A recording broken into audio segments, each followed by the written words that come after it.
The Setup Wizard leads customers through the 3 steps required to configure the GoLogicXL for capture. The wizard can be invoked by 2 methods. First, the Edit Setup Wizard menu command can be used, and second, the new Setup Wizard button can be added to the main toolbar.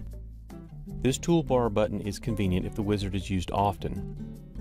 When started, the Setup Wizard blanks the existing setup so that the sampling, channel connections, and triggers are set to default values. As you step through the wizard, the setup window changes to reflect the new setup values. I'll move the wizard window to the right so this is visible. The first stage of the Setup Wizard is the sampling mode, which corresponds to the first tab in the setup window. I'll choose half channels on pods A and B, the maximum sample depth, and the maximum sample rate. The second stage of the wizard is the channel connections.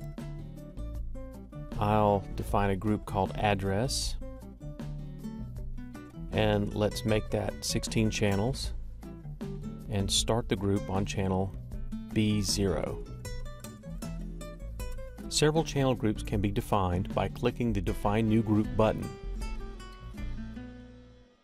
The final stage of the Setup Wizard is to select a trigger form. I'll choose the simple form for this example. The specific trigger values are defined later in the Trigger tab as normal. Finally, click the Done button to close the wizard. Reviewing the wizard steps in the setup window, we can see the selected setup values are present. Here is the address group starting on B0 through B15, which is 16 channels. The trigger values can be selected as normal in the Triggering tab here. Once the GoLogicXL is configured, it's best to save a project file.